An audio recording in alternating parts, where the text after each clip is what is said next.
The Charles Adler Show starts now. Thanks so much for joining us. This is week one of the podcast. I know that I'm supposed to have stage fright because it's week one, but when you've been doing something for as long as I have, whether it's called a broadcast or a podcast, there's not really much fear attached. There's much more fear in my life off camera, away from the microphone, than on for some reason. When I'm on, maybe it's because when I'm on, I'm generally speaking to my friends, and when I'm off, I speak to some people who don't want to be terribly friendly. Now, one of my best friends over the years is also technically my boss. We'll get into that in just a few moments.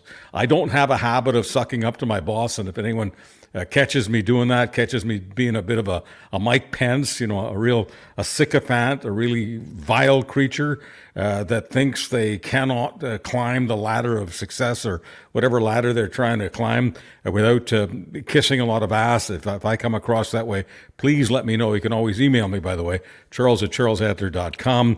And for the podcast, just tell your friends, go to any podcast platform, whatever they use for their podcast, and they can get the brand new Charles Adler Show podcast. Without further ado, my old friend, fellow professional, okay, he was a rock star for many, many years in a relatively insignificant market, Toronto. And so he has been treated very, very well, probably too generously by this business and fans of this business. And so that's another thing that he and I have in common. Yeah. Dean Blundell, welcome to the new Charles Adler Show. Are you telling me, if you told me last week I'd be doing a weekend show on the #1 podcast in Canada, I'd say you're crazy. Yeah. And if you told me it would be with you, I'd say, well, let's sign me up. So I'm just happy to be here on your show, being interviewed by you, because you know how much less work it is to be a guest on a podcast than to actually host one. I think you do, actually. Well, I have some sense of it because I've guested on a few, including yours and some of your friends at Crier Media. Yeah. Help explain, when you talk about a #1 podcast, a lot of people go, wait a minute. Yeah, he's been #1 in a lot of categories over the years. He's done very well. But wait a minute, this thing is a brand new baby. I mean, it's hardly out of the chute. This is only our third episode, so how can Apple, which is a fairly credible company, they're richer than most of the countries in the world combined, why would Apple say that the Charles Adler Show is #1? Because it's awesome. #1. I mean, the content itself is one thing, and I'll break this down real quick so everybody understands it. It's like a blender of algorithmic math to figure out who's #1 in what category. There are different categories on Apple iTunes. There's Chartable, which is owned by Spotify. There are a bunch of different categories. And let me just say this. I am not a chart watcher. I'm not one of those guys. It's like, we got to get to this point. But they actually matter in terms of visibility and, client relations and all that other stuff. So the Charles Adler podcast, which your namesake, 50 years of broadcasting, enormous name recognition. I'm no dummy. We come to you and I'm like, hey, dude, you want to work with us? And you're like, well, let's see. Let me have a couple conversations with you first. So I'm like, okay, so I'm on my best behavior. Let's just get to the beginning of this, and then we'll get to why you're #1. And I knew, like, if we can just get Charles Adler, if we can get his voice, if we can get his common sense, his humanity, and the way that he breaks things down for people, not for parties, I think we're going to have a chance to make some sense to people, because Crier Media is predicated on some accountable, humorous content. No gaslighting. We don't do anything for any political parties. We don't have any biases when it comes to that, other than humanity and kindness, good character, those things.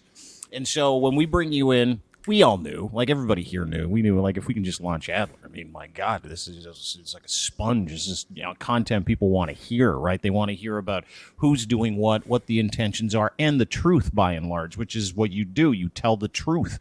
And so when we bring you on, do a little branding. Really excited to launch your podcast. It launches. This is the third episode. Your first two came out, first with Ryan Jesperson, which was tremendous, by the way. And he's got name recognition as well as a big podcast, so that factored into it, because you're borrowing into audience, which is a technical term for being able to kite off people's content. So that mattered, but more people downloaded your podcast at a faster rate this week and listened longer than any other podcast in the news category in this country. You beat Megyn Kelly, you beat the Daily Wire, you beat the Daily News. Like every single podcast that gets pumped into Canada, and none were in the top 10. You were the only Canadian podcast legitimately in the top 10, and that is about pace. That's about how many people downloaded, unique views, but really it's just about how good your podcast is and the fact that you're needed in this space. So a bunch of different factors go into it. You're awesome. That's the biggest factor. I appreciate it. But I wasn't fishing for compliments. I just wanted an explanation. And here's something I don't understand. Some of these questions I'm asking are questions that have been forwarded to me by mostly Canadians, some Americans, and they're in a quandary about this list that they've seen. Mm-hmm. I'm the only Canadian on the list. It's nice to be number one. Mm-hmm. But why is it that the rest of the list of people who supposedly are subscribing to podcasts in Canada, this is according to Apple, why is it that the rest of the list is all American? They've all got talent. I don't want to get into what their politics are. Who cares for the purpose of this question? Why am I the only Canadian in the top 10? Great question. And I'll just read the list to you. We'll go from 7 down to 1. You're number 1, Apple Podcast Canada news category. Michael Knowles from the Daily Wire, hard right. Kara Swisher, Vox Media. She's an incredible superstar when it comes to communicating. You know who Kara is. She's incredible. She's got number 6 with Vox Media on with Kara Swisher. Then Pivot is number 5. That's New York Magazine's with Kara Swisher, so she's 5 and 6. And then incredible douchebag Matt Walsh, number 4. This is the not just hard right, but a Christian nationalist who believes in the kettling of women's rights, et cetera, et cetera. He's number 4.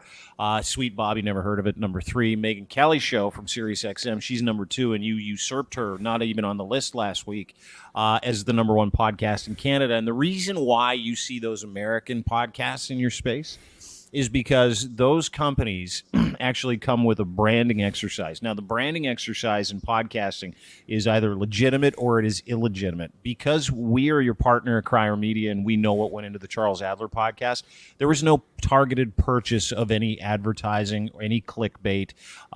We didn't hire any firms overseas to pump downloads into a country so that we could make more money off your CPM and off of advertisers, which is what a lot of different American companies do with their podcasts, is they will inflate how many people download their podcast by paying services to go and give them, they're called phantom listens.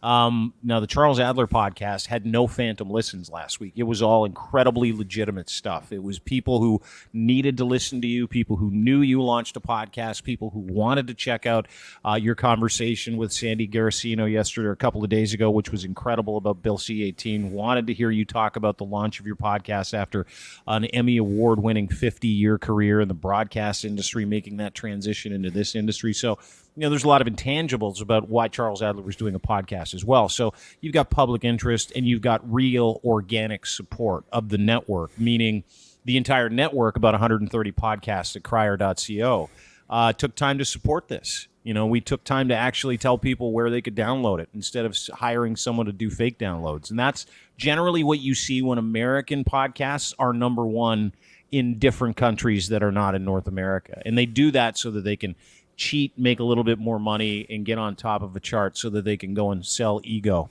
which is really what this business is. So without getting into the bowels of the law, is there any? I mean, what you're talking about, maybe on the margins, you use the word cheat. Is there anything illegal about these American podcasters purchasing what you're calling phantom listens? No, it's strangely enough there isn't. It's not because there are no rules when it comes to how and why people listen. And so, getting this podcast in front of people, it's almost like taking a test drive of a vehicle, right? Like you can pay people to test drive vehicles and say, here's how many people test drove these vehicles. Well, if you pay people to do it, a lot of people are going to do it, right?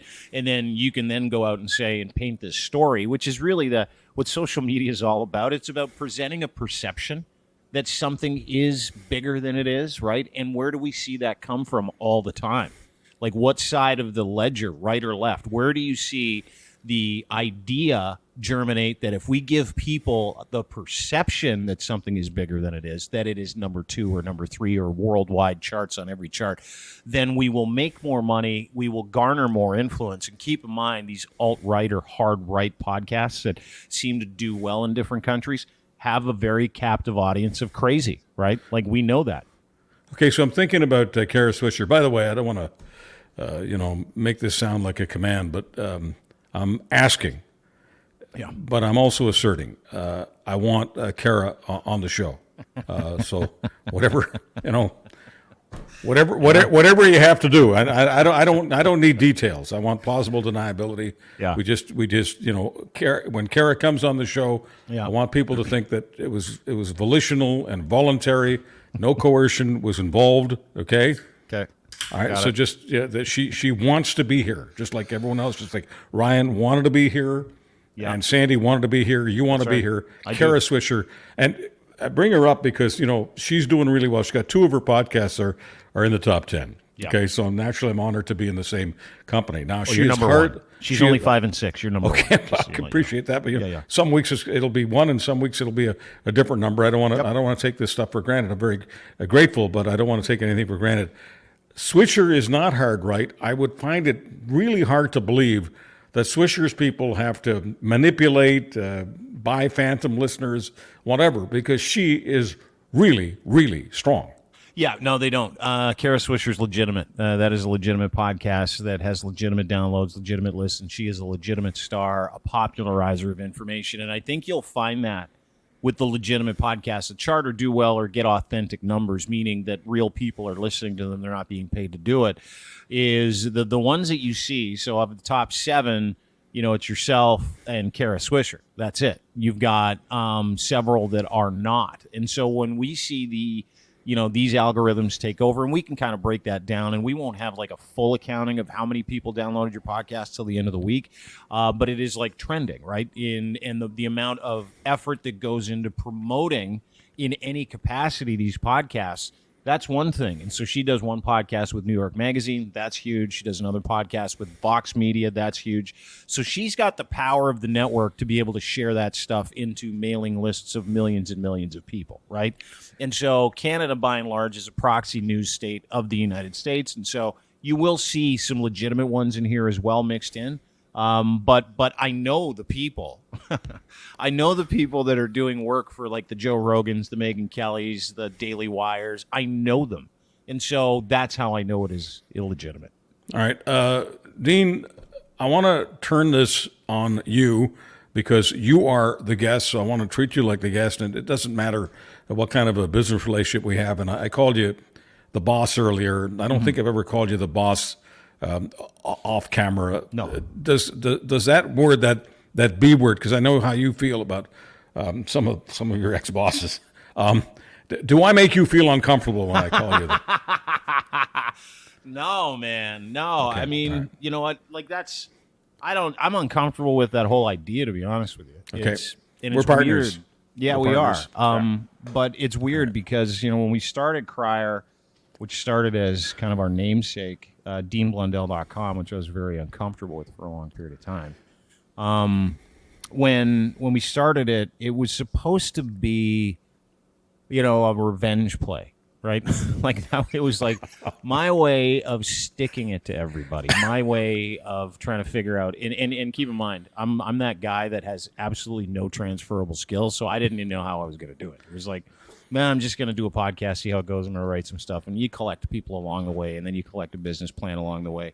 But it started to change. It was always about, for the first 2 years when we were DeanBlundell.com, it was always about me, and I slowly, as I progressed in life, slowly became incredibly uncomfortable with that. And I became uncomfortable with it because, I knew that I needed help. I knew that I had to surround myself with people who were better than me at this, people who had answers in areas that I didn't. And so the hubris kind of slowly drifted away, and I started to realize, hey, you can think you're cool. You can think you're like a world-beating talent, but this is a very, very different space. I was very impressed when you contacted me. I said to myself, Dean has grown up. I mean, he needs help. He's now admitting he needs help. He's calling me. Good. I mean, I was beyond, being satisfied that, someone who's very serious, who's got serious backing, wants to, put me on and market me and do all those business things. I was just on a personal level. I was just very impressed that you had evolved to the point where you were admitting that you needed me. Well, I did, and it wasn't like I'm no idiot. I know what I'm capable of. I know what I'm not. I know what legitimate is. I know what illegitimacy is, and you are legitimate. Much more so than I am in the space that we needed to be able to be successful in, right? I have a different way of doing things than you when it comes to content. You're cultured, you're academic, you're intelligent, but you also have a very serious history in and around the subjects you talk about, 50 years in broadcasting, working as a communicator in political circles, understanding really where almost all the bodies are buried. So, as much as I knew where my shortcomings were, I also knew, in your case, that you were it. You were this outstanding talent that we needed to help kind of breathe life back into this ecosystem of media in this country, which we talk about at length, you and I, right? We talk about the mediocrity. We talk about the lack of courage. We talk about, the collusive nature of political and media relationships. We talk about not getting the full story. We talk about how no one seems to care about the human beings who are kettled by misinformation and disinformation. And so, after watching you for the last year, I'm like, we need to get into the business of being in business with Charles Adler. That is what we need. And we also realized that there was going to be a really incredible opportunity to drive not just clicks, but, to come out of the gate. And we knew it would be successful, but we didn't know it would be as successful as it was in the first week. And we're super grateful for it. But that's how I think people should do business. They should surround themselves with people who are better than them at what they do. And that's what we did with you, and that's what we continue to do in the back end as well. Was the business too good to you? You became fabulously wealthy and successful when you hit Toronto, which is, for all intents and purposes, your hometown. You were called a shock jock by people who don't really understand the business. You drove share like crazy. I don't want to get too much into jargon here, but I think you had, a 40 share at one point of guys 18 to 34 in your morning rock show in Toronto? Mm-hmm. Okay, so that's huge. That means 40% of all guys between the 18 and 34, and that's a very, very important demographic, folks. When you're a rock channel, which is what the Edge was, it was the hard rock station in Toronto, and you've got 40% of the audience in early morning, most important slot, breakfast. Dean was driving it, so naturally Dean got treated like royalty. He was the king of rock radio in Toronto, not just for one season or two seasons, but for many years. And he was given, what was the largest long-term commitment that you got as a rock jock? 10 years. Okay, Yeah, so 10-year no, contract. almost folks, just take my word for this. You can take this to the bank. Almost nobody gets a 10-year contract. Do you know of anyone else in Toronto, which is the largest for people listening around the world? It's the largest market in Canada. It's so large that if you had to compare it to the United States, it's like Chicago, Los Angeles, Houston, and New York combined in terms of the significance of the Toronto population compared to the rest of Canada. We have a very small country. We've got only 40 million people in the country, and we've got a market of well over 6 million in the greater Toronto area. So it's just mammoth.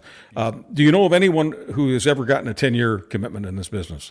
One other person, and that 10-year commitment ended after, I think, 2 years. And I think that was, and I won't say the person's name because it doesn't matter, but yeah, one other person.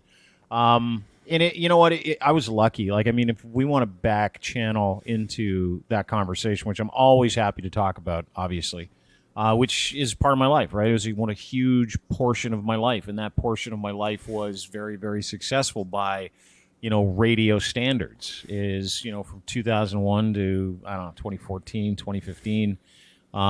We had the biggest rock radio show in the country by far. We had, as you point out, a 40 share, just over 40 share, where 40% of people in a certain age group are listening to you every single morning for an hour to 2 hours. And take the content for what it was. I was a hard driving, very focused driver of content. They paid me a lot of money to do it. Year after year for 15 years. And so, when you kind of fast forward through a 15-year career and summarize it in a conversation like that, you have to look at least I do, and I'd be interested to get your thoughts. You have to look at it like all of these things were these stepping stones and building blocks into a space, not your identity. And for a long time, radio was my identity. It was the idea that I had created this personality that could do and say anything outside of how I really felt about what I should be doing.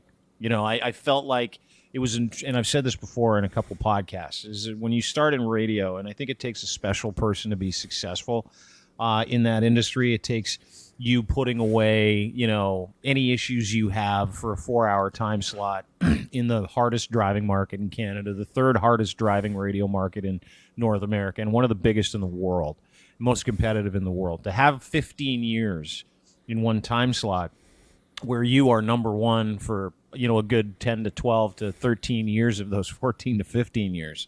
And you know this, right? Because you've been this successful and then some on a national level.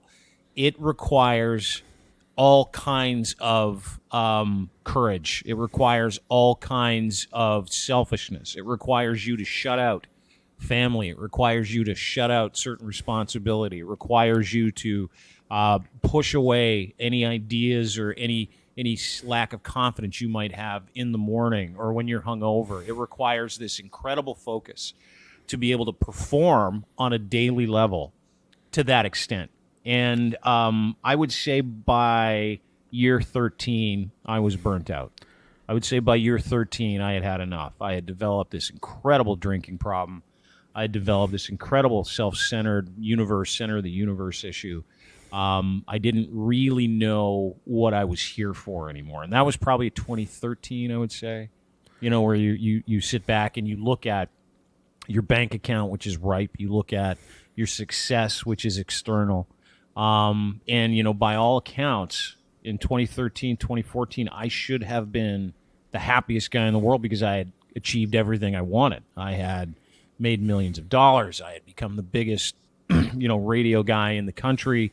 In that discipline, I had achieved autonomy working for a company that would let me really do anything, which was the worst fucking thing in the world for me in some capacity. So Dean, here's where, this is kind of what I do and what I'm known for. Yeah. I do stay in touch with the common folks for whatever reason. I have no idea why, but I managed to stay in touch, and it's really, really important for me to do that, for me to be able to ask the kinds of questions that the folks are asking. Mm-hmm. And they're asking, many of them are, I'm kind of just channeling this, why should we feel sorry for a guy who was making millions of dollars, could do whatever he wanted, basically was being paid to have fun, and then he got developed some addiction problems like a lot of superstars have and a lot of non-superstars have. Mm-hmm. You made more money in a couple of years than most people do in a lifetime.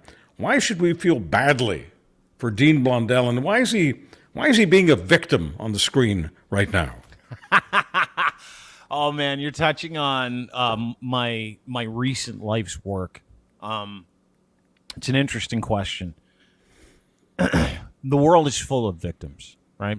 And when I decided that I needed to learn how to live a proper life, when I decided that happiness was more important to me than influence or money or things, that internal gratification was the way that I was going to be happy, not external gratification, I realized that no one feels sorry for someone who's just striving to live like a normal life, right? I deserve zero credit for that. I deserve zero credit for that because I did not live a normal life. And I say that, it's funny because I talked to my kids about it quite a bit. I had one son that really struggled with addiction from the ages of 14 to 19, and we almost lost him a couple of times. And, all my kids, obviously, since, I've decided to put the childish shit away and invest in myself and try to learn what happiness is about and how to be happy as an individual, be happy as a human being. It's affected my kids, in a positive way. And so their lives have been affected by that, by, the philosophy that I live by the values that I hold to be very true of courage, wisdom, temperance, and justice. Those are like just the cornerstones of what I want to be on a daily basis. And I don't ask for, nor do I want anybody to feel sorry for me, because there's nothing to feel sorry about. Like, it's just my effort to get back to normal, my effort to enjoy my life. And that's for me. I share the stories of having so much, not having enough, and then having something, and having that something be more important to me than anything because of the work that it took me to get here. That's for me. I don't paint myself as a victim when I talk about addiction or when I talk about the tools I didn't have, being given all kinds of money at an early age or a young age to go out and throw money at problems so I didn't have to get better at life, right? And I really believe it. Everybody's got a different rock bottom, Chuck. And I don't know if I have experienced that. I don't know if I've gone through that. But if I have, I love it. If that was it, I'm so grateful for it because, my God, we're put here to do the work of life. We're not put here to manipulate people into taking our side and painting ourselves as a victim so we can get attention. That doesn't help me. So I've been based in Toronto, four different times. It was for business reasons. It made sense to go. For personal reasons, just comfort, being spoiled, privileged by listeners in Canada, the United States, listeners, viewers, readers. I can live wherever I want, and so I would go back and forth. But and you haven't picked Saskatchewan yet, huh? That's weird. Haven't been we do well in Saskatchewan, but I haven't been based in Saskatchewan. But I've been based in all other parts of the country except Atlantic Canada and Saskatchewan, everywhere else, and of course many American centers. But the thing is that Toronto always had, and I'll just admit it because Dean's being brutally honest here, and I own the same honesty. Toronto always rolled out the welcome wagon in the way that businesses roll out the welcome wagon, and so they lured me back several times, and I took the bait. I'm not complaining about it. The business in Toronto treated me very well, and the audiences there the same. When I first heard you, it was, I don't know, about 15 years ago, I guess. And this is just my professional ear. My professional ear told me that this guy is one of the most creative guys in the business. He can he's doing rock radio. He could be doing rock. He could be doing country.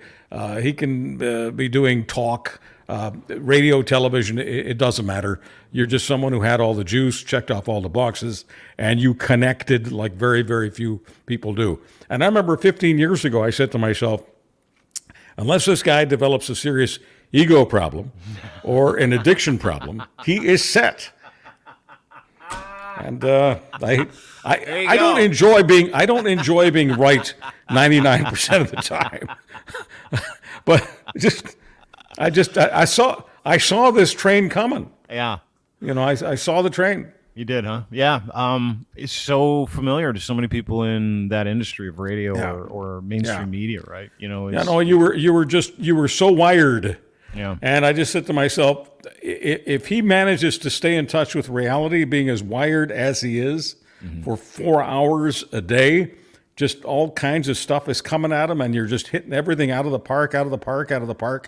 I just know that in this business, when you're doing that, many people come into your life who love you to bits. Other people come into your life, just to use you, and some of them will give you things, that are not good for your nose or your lungs or your head, and you're getting free meals and free drinks, and it's a party every day, and before you know it, you're Dean Blundell. Yeah, and you're lost. Yeah, I mean that is the formula. You just described the formula that can kill or make someone a million times better that works in and has some success in the industry of traditional media or as we knew it, right? There's a lot of cautionary tales that scared me, to be honest with you. And it's funny because I didn't pay attention to them when I was in the industry, and you're doing that job going 1,000 miles an hour with your hair on fire. And you and I know some of these people that, once they left media, they didn't have the tools to deal with real life, because that is not real life, Charles. You and I both know that. Like, Jesus Christ, dude. I used to go in at 3 o'clock in the morning. I'd get up at 3, go to work at 3:30. I'd walk into the studio, park in a special parking spot next to the elevator, take the elevator up into the studio.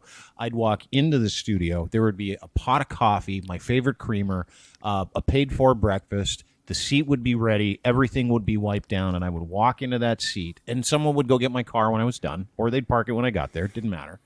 The entitlement and what it doesn't teach you as a young radio or media person. and the ego that is created in this special air. And I remember thinking, and it's funny that we're talking about this because I thought about this yesterday. I remember thinking, I shouldn't have to do pedestrian things anymore because I'm me. Seriously. That is seriously what I thought. And this is how poisoned my mind was with my ego. It's like, I should be able to watch any fucking television show I want, anytime I want, in my own fucking house, and everybody should be able to take off. Like, that's... And then I transferred that worldview of my universally important self into every area of my life. I should be able to drink at least a bottle of vodka tonight because I'm me and I'm special and nothing's ever going to hurt me or kill me. And I was like, oh, okay, yeah, that's good. I should be able to chase this bottle of vodka with 2 cans of ravioli right out of the can because I'm awesome. You know, it's like every discipline in your life disappears when you become an egomaniacal alcoholic. It just is just true. All right, so I just need some numbers here. Yeah. I'm so glad that you're loose enough to, because I'll tell you, over the years I've done many interviews, conversations. I think of all interviews as a conversation. If it starts to feel in my brain like an interview, I just kind of I want to bail and go do something else. So I've had many conversations with people who have rehabbed themselves. Alcohol, drugs, sex, gambling, it doesn't matter. Just rehab people. And some of them become preachers, okay? Some of them, you'd think they had just started a new religion. Yeah. And I have a hard time, staying awake for it. I never have a hard time staying awake for your stories because for some reason you don't go there. Here's the question. Yeah. What prevents you from being a sanctimonious, self-righteous dullard? One of those guys? That's what I call them, those guys. I don't need to mention names. Everyone listening or watching right now knows exactly what I'm talking about because most people have one in the family, right? Yeah. They have a guy who went out of control, guy, woman, whatever. I don't want to get into a whole gender thing, but someone in their lives who got out of control and then went to AA or NA or GA or one of the A's, and before you know it, they're sounding like the second coming of a Sunday morning Bible thumper. And so people are going, yeah, mom, dad, brother, sister, aunt, cousin, whatever, Lucy, schmoozy. Yeah. I'm really glad you got help, but please, it's not a religion. Yeah. So what prevented you from becoming Pastor Blundell? Sanctimonious asshole? Is that what you're asking? I'm not saying that is worse for a person than drinking his face off or snorting cocaine all day. But I'm just saying that I'm thinking about the other people in your life. People get messed up when you get too messed up, but people also get a little messed up when Daddy becomes a minister. Yeah, way worse, actually. You get way more messed up when your dad switches his entire life-changing ideology midstream. So what stopped you from becoming that way? Because certainly you've got the creative tools, the vocabulary, and all the rest of it to become one of these people who can, for some people, become a very inspirational minister of rehab. Man, you know what? That's a great... Oh, fuck, you ask great questions. You're good at this. It's why you have an Emmy, probably. I focus on not being that guy. Like, you ever run into someone who just started juicing?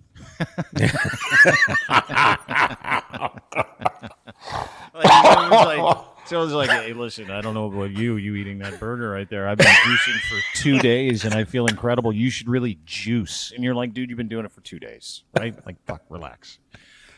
Can I sell you a cleanse? It's for $99.99.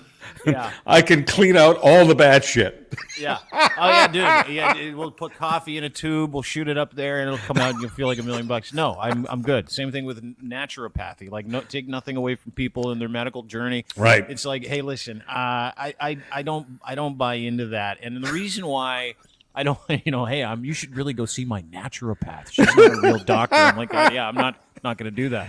I focus on one thing when it comes to, not disseminating the changes in my perception, which have really changed my life, because that's really the only thing that's changed, right? You can't run around and go, hey, everybody, you should adopt my perception because it's way better. My perception isn't for everybody, right? My perception is that I'm here to respond well to life. I'm here to be of good character and acts for the common good. And bragging about the happiness I've found or this new way that everybody should live, because I don't believe everybody should live the way I live. I really don't. I'm what you would call a practicing Stoic, so I embrace philosophy. I embrace the philosophy of Stoicism and the teachings of Epictetus and Seneca and Viktor Frankl and logotherapy. Like I really dove into, which is part of that journey that I haven't talked about. Educating myself, talking to the dead about how they looked at life, looking for a better perception. And one of the things that I got out of it was, and this is life-changing for me, is that we don't have a problem with things. We have a problem with the value we place on things. And it changed my mind reading that one line from Epictetus, which was repeated by Marcus Aurelius and Seneca over the years, and every great philosopher. It's a bumper sticker now. It's cognitive and behavioral therapy. That one quote is, we don't have a problem with things. We have a problem with our perception of things. And so my perception is someone who runs around telling everybody, this is how I live. It's the best. You're living wrong. I'm living right. And the way that I see that play out on social media and in lives and relationships, and we all have those in the last 3 years, we've been inundated. We've been deluged. I'm looking at my Twitter feed right now, which is not for the faint of heart, Charles. Deluged with people telling me what liberal supporters mean, what conservative supporters mean, who means really what people know and what they don't know. And not only do I find it disingenuous, I find it's the exercise of the low IQ, right? It is what a dumb person does when they have no other information other than this little nugget that they live their life by. Right. And where that exists is in the religious community. Where it doesn't exist, it is in the minds and the actions of people who are balanced and centered, because I'm fine. Like, I know what I'm all about. So I don't need to run around evangelizing how dumb people are, and they need to read a book, even though I do. I evangelize that, hey, we're in this situation specifically where we look at people from the right and the left arguing over who did you see this yesterday with Pierre, Poilievre, and Justin Trudeau, just as an example, who did the Calgary Stampede better? Who meant it more than Pierre Poilievre or Justin Trudeau? That's the big argument today, where you're pitting a conservative against a liberal. Right. And so what they do then is they weaponize those things, and they tell people, you're a liberal, so the fact that you're making fun of Pierre Poilievre strangely wearing makeup yesterday at a fucking rodeo is not a legitimate concern. And I'm like, actually it is. I think it's quite funny that he wore makeup to a rodeo. Well, I was watching the makeup, and pardon me, folks. I mean, I don't want to. On one hand, I do whatever I can to stay as in touch with reality and the common person, and I'm glad that I keep getting this feedback saying that I haven't lost it over all these years. I can still stay in touch with reality. Okay, so that's great. I'm very grateful. I don't know where that comes from, but thank you. But I have to ask a question that is maybe not the kind of question that the common person would ask, because I'm a professional and I've done lots of TV, just as Dean has, and so I have worn lots of makeup. At first, yes, the idea of wearing makeup was totally repulsive to me, but I got used to it. It was no different than putting pants on. I got to put makeup on if I'm going to go under a hot lamp. Okay, yeah. So Pierre Poilievre, the Conservative Party of Canada, yeah, they can afford a professional makeup artist. They can afford professional makeup. So he's at the Stampede yesterday, Poilievre, yeah, and it looked like whatever was on his face was coming out of a horse. I mean, was that not the most horseshit makeup job you've ever seen? You're not supposed to be able to see makeup from 1,000 yards away. Yeah. I mean, can they not have... I mean, seriously. It was so bad because he's really, Pierre Poilievre has really tried to change his he's tried to change his, like, the idea that he's not a nerd and he's still a nerd. But it's like, all it is like a nerd trying to do not nerdy things. And yesterday's not nerdy thing was wearing makeup to a rodeo, which is fine. You can wear makeup anytime you want, anywhere you want. But as you point out, the pedestrian nature of the party that had enough money to pay for a convoy didn't have enough money to actually pay for, like, a makeup artist to put real makeup on him, and advise him not to wear a white shirt with it because the makeup will rub off and create a massive ring around your collar, and everybody will make fun of you the next day for wearing way too much makeup to a rodeo. And I don't know. I don't know if it's just us or whether it's everybody. And I don't want to get into this whole business about who's part of the base and who's not part of the base. I do want to see everyone as an equal. Otherwise, I lose my mind. Yeah. So when people do see each other as just equals, when they see a person who's going out of his way to look more trustworthy, get the grease, the product out of his hair, get rid of the glasses. I guess he's using contact lenses right now, and then put makeup on and different clothes. When someone is trying hard, you say not to be a nerd. When someone's trying hard to be cool, doesn't the average person see that as extremely uncool? Like, if I'm noticing this stuff, okay, then there's something wrong. When a person is cool, everyone around them thinks that everything about them is absolutely natural, absolutely authentic.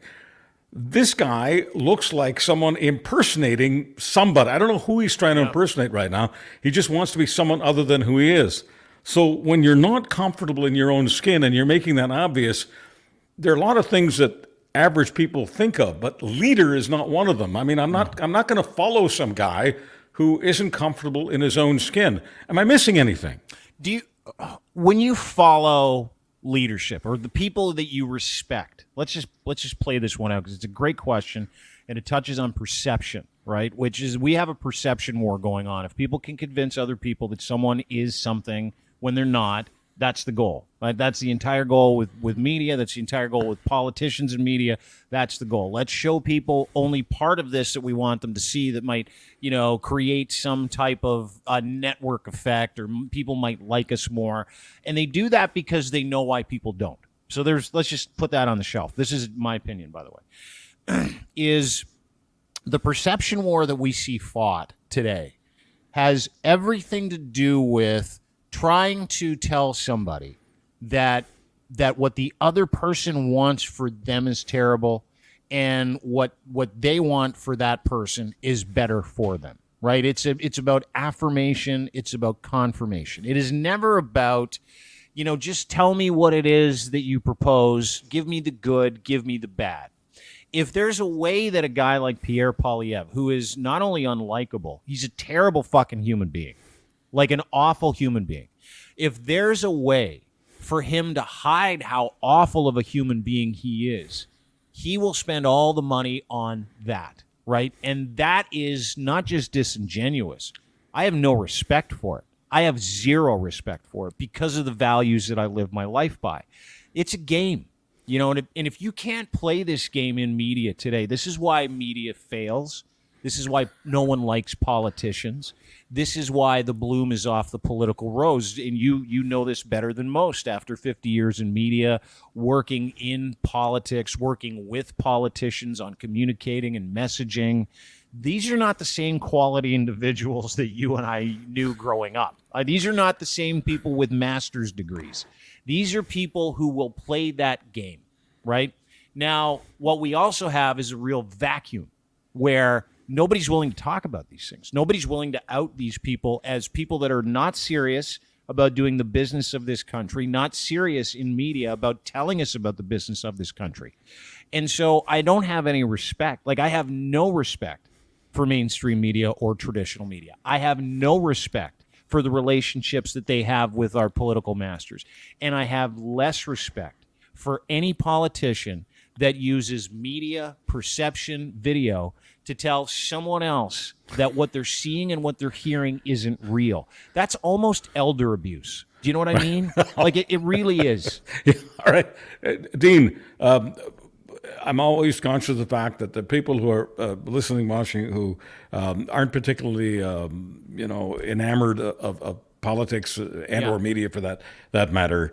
And so some statements get made, and I'd like to, sort of have some of them backed up. When you describe Pierre Poilievre as essentially an evil human being, just give me one or two quick examples of what makes you draw that conclusion. Because once again, for a lot of people, they don't really pay attention, and to them, the statement I always hear from folks is they're all the same. They're all the same. So what is it that makes this one so different, and in your mind, such a bad guy? Just as a human being. Skinny Trump. I mean, I haven't heard a single thing come out of his mouth that's proactive. Nothing. Mm-hmm. Everything that he talks about is based on fear. Everything he's talked about is based on telling old stock Canadians to be afraid because someone's coming for them. Someone's coming for their land. Where it matters in key issues like abortion, Indigenous people, Indigenous rights, reparations, he's not only invisible, he's hiding his real truth. And his real truth is that he just wants to give every single conservative in this country, old stock Canadian, and you know this as well as I do, the idea that he's going to make sure that their privilege it remains intact if he's the prime minister, right? That's why he fights against wokeism.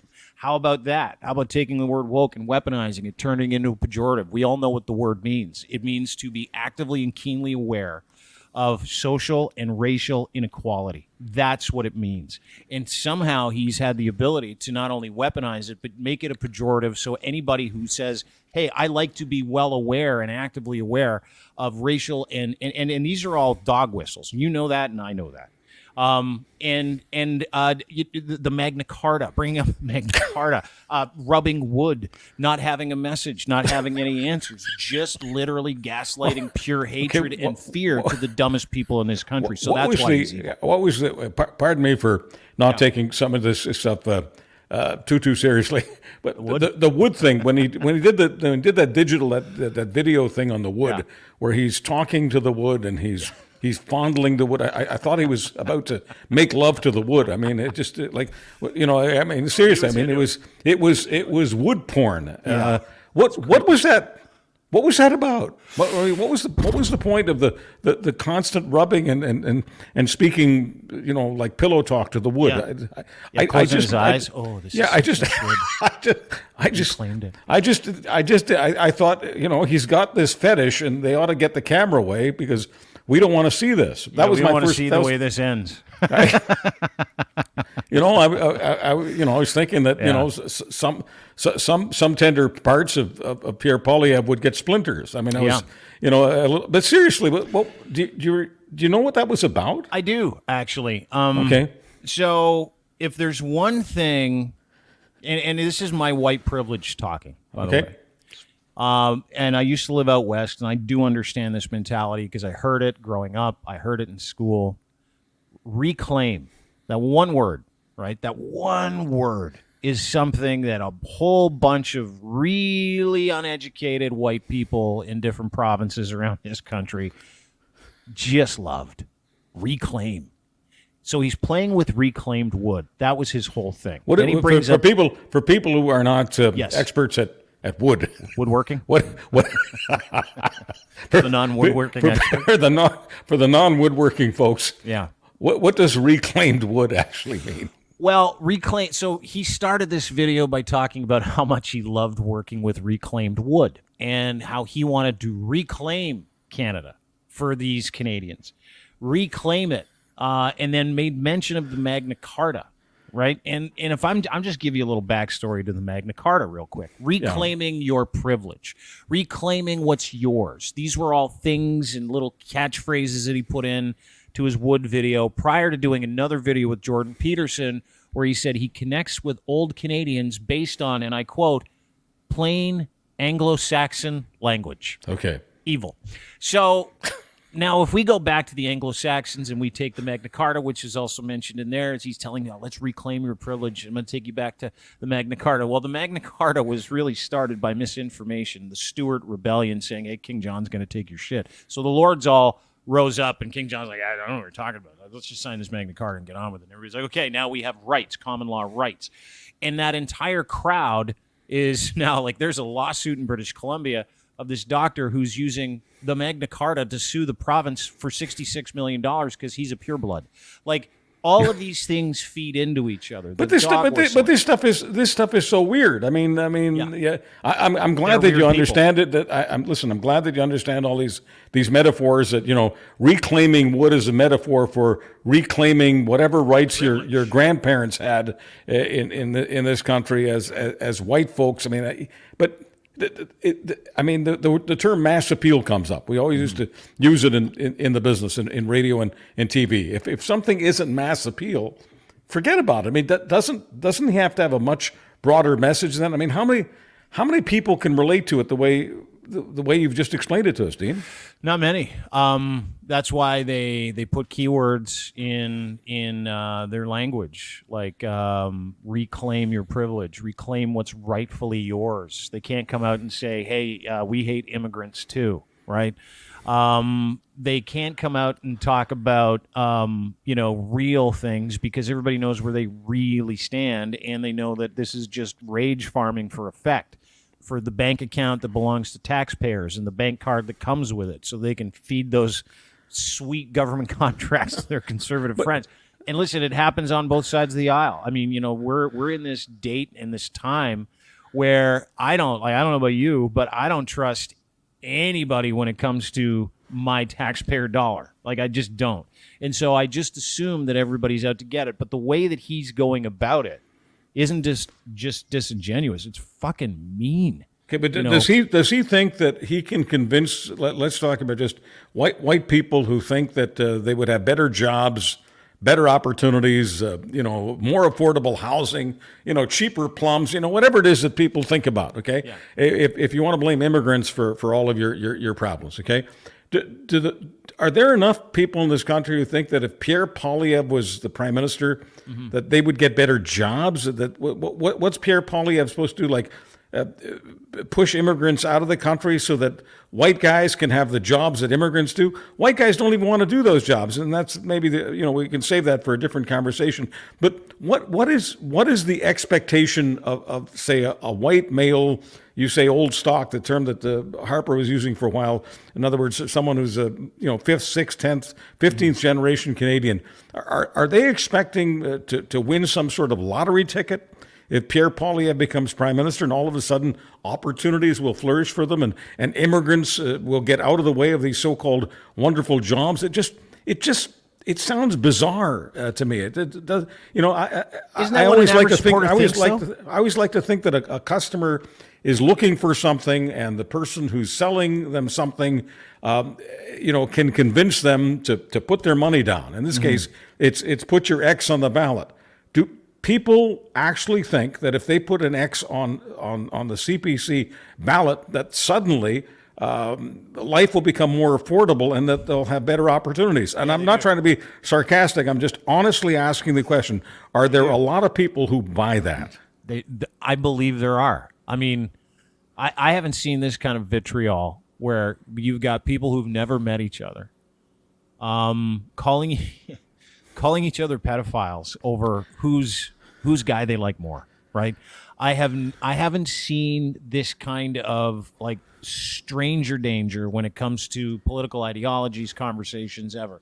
But the one thing that I have seen everybody stump for their guy when it comes to who they want to be the next prime minister, specifically in this case, just the prime minister, and let's just focus on one guy, Pierre Poilievre, and the other guy, Justin Trudeau, is apologists for both will say, we'll be the most free country in the world if my guy gets in, right?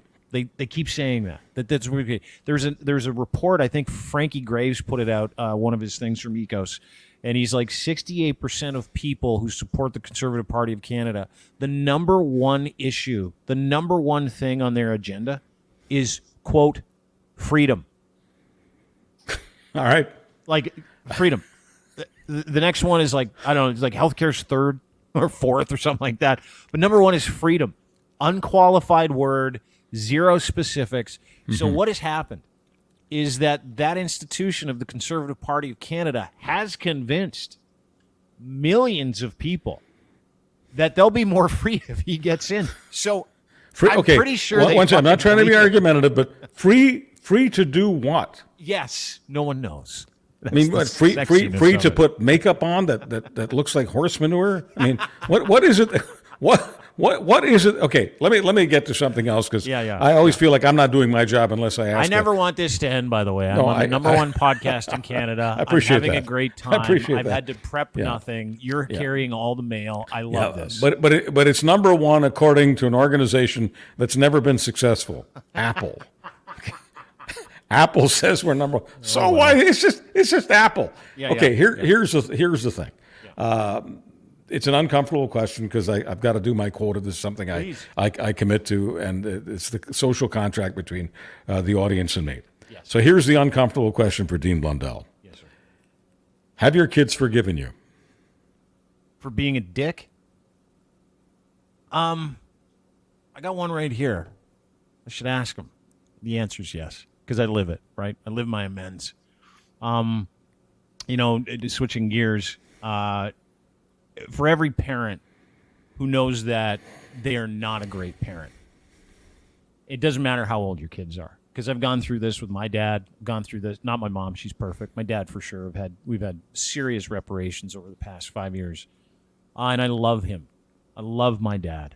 And I'm grateful for my dad. And my dad has managed to do the very best he can with what he could do, and I am comfortable with that now. My kids have been graceful enough to forgive me for not being present in their life as a young media guy who was so fucking selfish that he didn't give the time and the effort to his kids as he should have. I was not an abusive parent.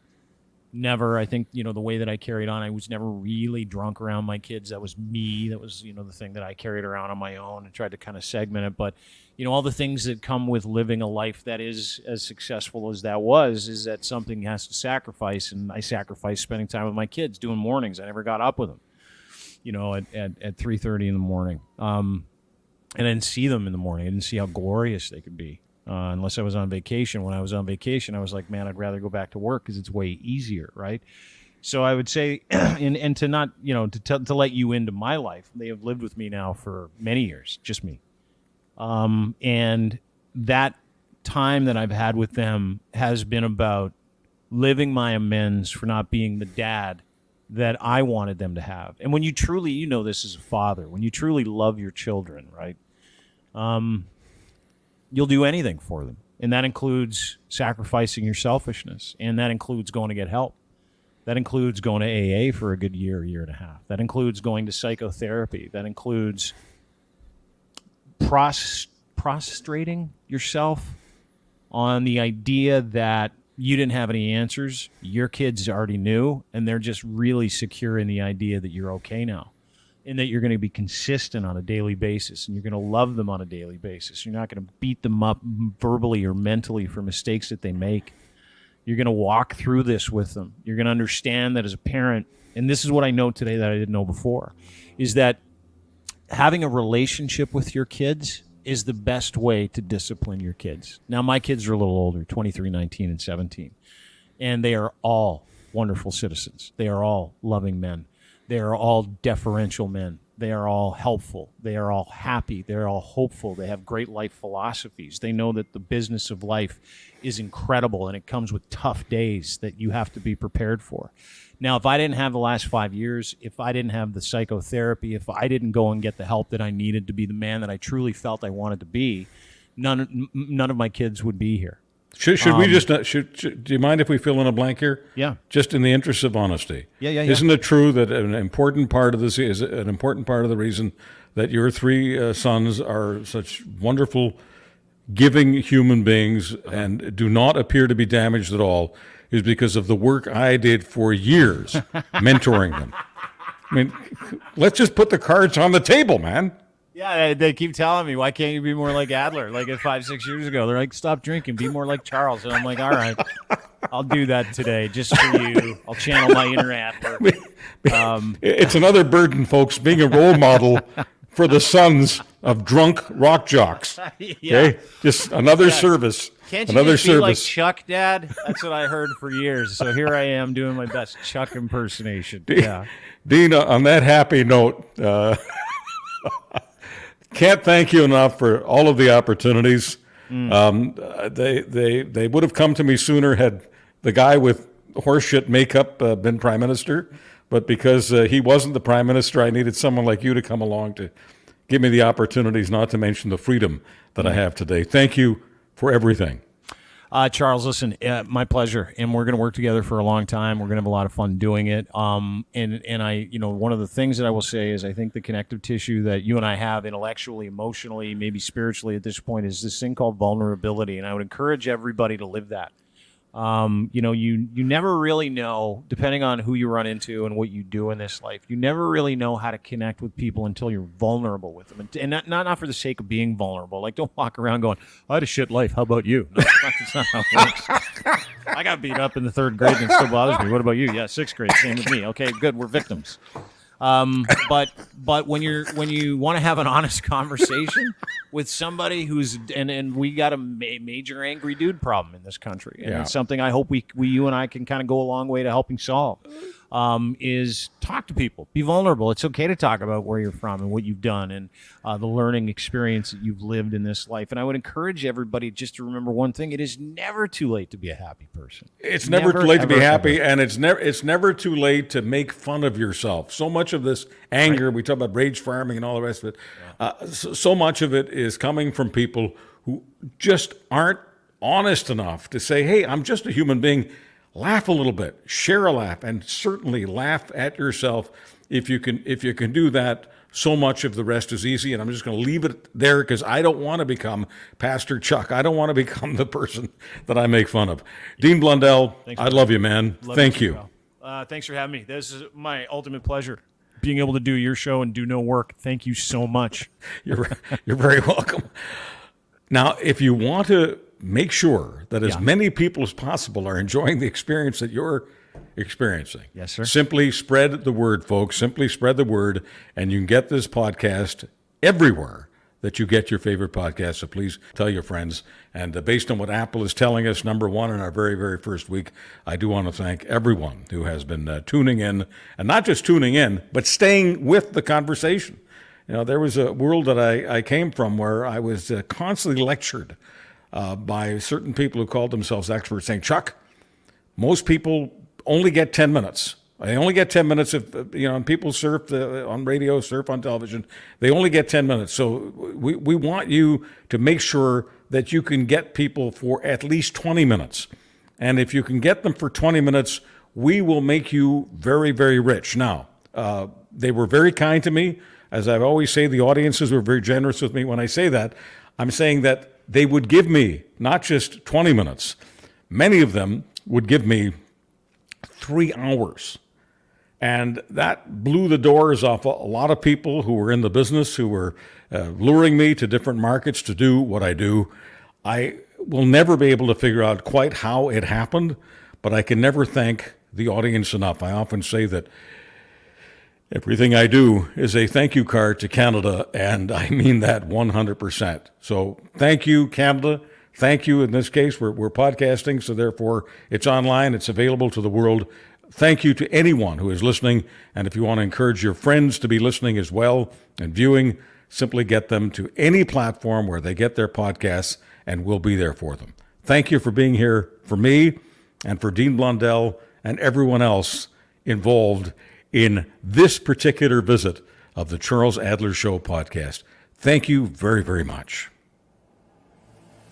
Catch Charles Adler Mondays on Real Talk with Ryan Jesperson, twice a week in the Winnipeg Free Press, and every day at criermedia.co.